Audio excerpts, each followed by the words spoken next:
Hola, vale, vamos a sumergirnos de lleno en esto. Un dato corporativo que es literalmente alucinante, un montón de proyectos de automatización se estrellan de manera estrepitosa, simplemente porque sus casos de negocio se basan en puras corazonadas, o peor aún, en métricas totalmente infladas. En este análisis vamos a desglosar una metodología súper rigurosa para construir esa base sólida que justifica un caso de negocio. Nos vamos a centrar en el modelo To Be, porque a ver, cuando planteamos mejorar cualquier proceso no basta con tener una idea que suene genial, es absolutamente imprescindible cuantificar su impacto real con precisión quirúrgica. Y justo ahí es donde entra en juego esta tercera variable, el impacto estimado, que básicamente es la suma dorada de las horas liberadas más el retorno de inversión. Así que vamos a ver paso a paso cómo se construye un caso de negocio que nadie pueda rebatir. Para lograrlo, vamos a seguir una estructura muy clara de 6 bloques. 1. El impacto del modelo To Be. 2. El cálculo de horas liberadas reales. 3. La estimación de ahorros monetarios. 4. La proyección del retorno de inversión. 5. La evaluación del impacto cualitativo. Y por último, 6. La validación y caso de negocio. Empezamos por el bloque 1, el impacto del modelo To Be. La clave de todo este marco de trabajo es la integración total. No podemos mirar los datos de forma aislada. Como vemos en la definición del impacto estimado To Be, tenemos que integrar sí o sí los resultados económicos y operativos proyectados, para justificar de verdad esos costes estratégicos. Al meter en la ecuación modelos de evaluación súper probados como Lean o Six Sigma, además de las típicas métricas financieras corporativas, estamos eliminando las conjeturas de un plumazo. Básicamente, pasamos de las adivinanzas a la justificación matemática pura. Cada euro invertido necesita un respaldo operativo claro, documentado y que se pueda auditar. Fijaos, este es el filtro definitivo entre un proyecto viable y una ilusión corporativa de la que nos arrepentiremos a los 6 meses. Avanzamos al bloque 2, cálculo de horas liberadas reales. Vamos a ver cómo se construye esto paso a paso. Antes de empezar a hablar de dinero, tenemos que hablar de tiempo. Es irremediable. La base de la pirámide exige empezar con horas humanas reales, nada de suposiciones. La lógica para sacar la diferencia neta exacta sigue 3 pasos impecables. El paso 1, fotografiar la realidad actual, lo que conocemos como el estado ASIS.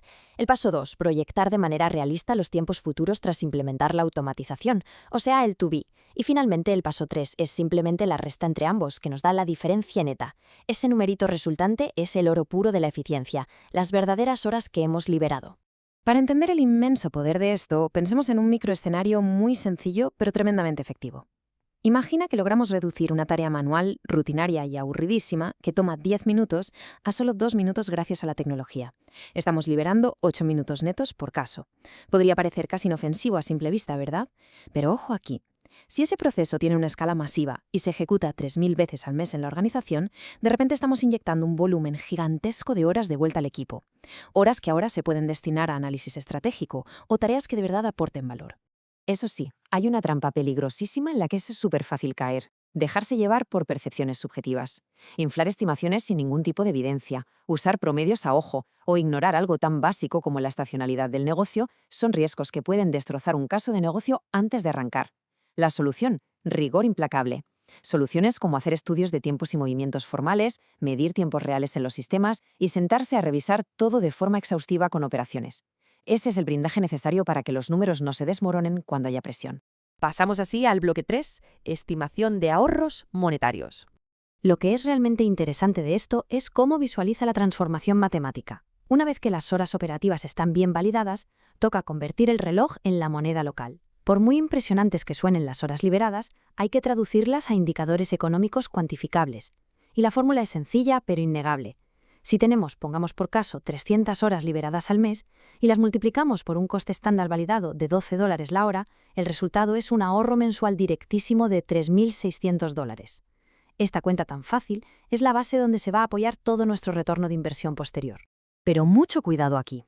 Un error de manual que Finanzas castiga sin piedad es asumir que el 100% de ese tiempo liberado es dinero automático en la cuenta, sin pensar si la persona se reasigna o si la tarea desaparece. Ignorar futuros incrementos salariales o usar costes promedio desactualizados va a descarrilar la propuesta de inmediato. El antídoto fundamental contra estos riesgos es ir de la mano con finanzas, revisar a fondo las escalas salariales y aplicar análisis de sensibilidad muy rigurosos. No hay atajos. Ahora ascendemos al bloque 4, proyección del retorno de inversión.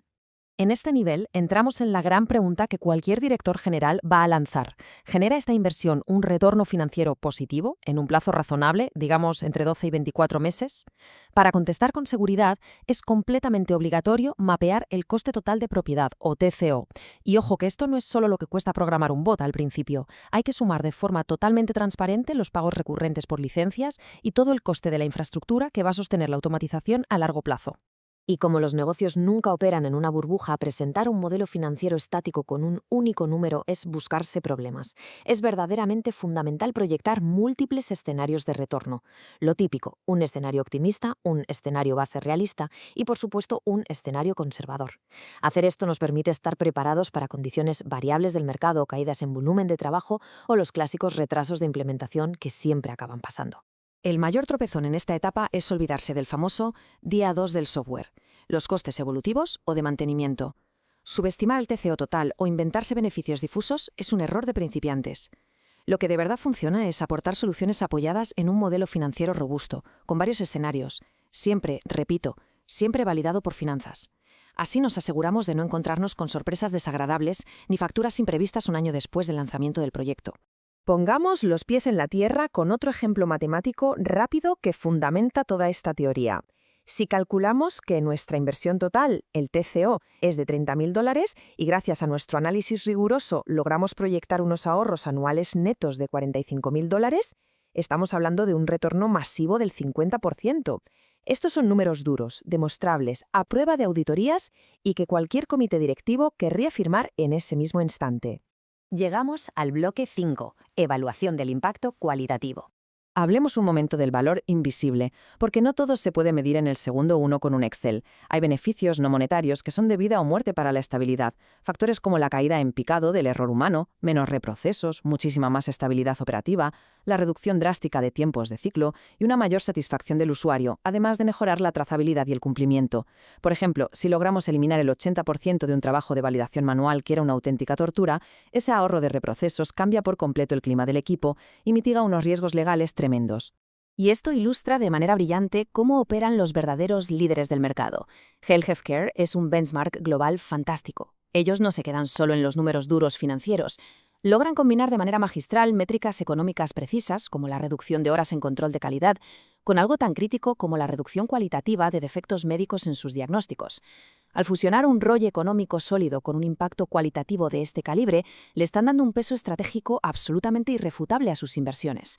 Y por último, el bloque 6, validación y caso de negocio. Llegamos a la cima de la pirámide. Este es el momento exacto donde todos los datos operativos y financieros se unen en un documento auditable. Hay que entender que sin esta validación absoluta y final de las horas reales, los costes y el impacto cualitativo, el proyecto simplemente no puede avanzar hacia el diseño final del proceso o su despliegue. El visto bueno de finanzas actúa como el semáforo en verde definitivo. Sin él, cualquier diseño hipertecnológico es básicamente papel mojado. ¿Cómo mitigamos el enorme riesgo de que nos rechacen el caso de negocio en el último minuto o que nos hagan cambiar todo tarde? Pues depende íntegramente de la proactividad. Las soluciones pasan por organizar workshops con finanzas desde el minuto 1, revisar a fondo las cifras y conseguir la aprobación en un comité formal antes del Go Live es la máxima garantía de que tendremos éxito a largo plazo. Cuando esta metodología minuciosa de abajo hacia arriba se sigue al pie de la letra, llegamos al escenario ideal. Un entorno donde finanzas valida con total transparencia un ROI, digamos, mayor al 20% y aprueba formalmente seguir adelante. Es el triunfo definitivo de la planificación estructurada frente a la mera intuición. Con todo este marco claro, nos queda una reflexión final crucial. La próxima vez que haya una propuesta tecnológica deslumbrante sobre la mesa en la oficina, vale la pena hacer una pausa y plantearnos esta pregunta. Aplicando la lupa innegociable de las horas reales, los impactos cualitativos tangibles y la proyección del TCO en múltiples escenarios, ¿existe de verdad un caso de negocio irrefutable que justifique el coste? ¿O simplemente estamos ante un espejismo basado en suposiciones vacías? Ya lo sabéis, el análisis metódico siempre revela la verdad. Nos vemos en el próximo análisis.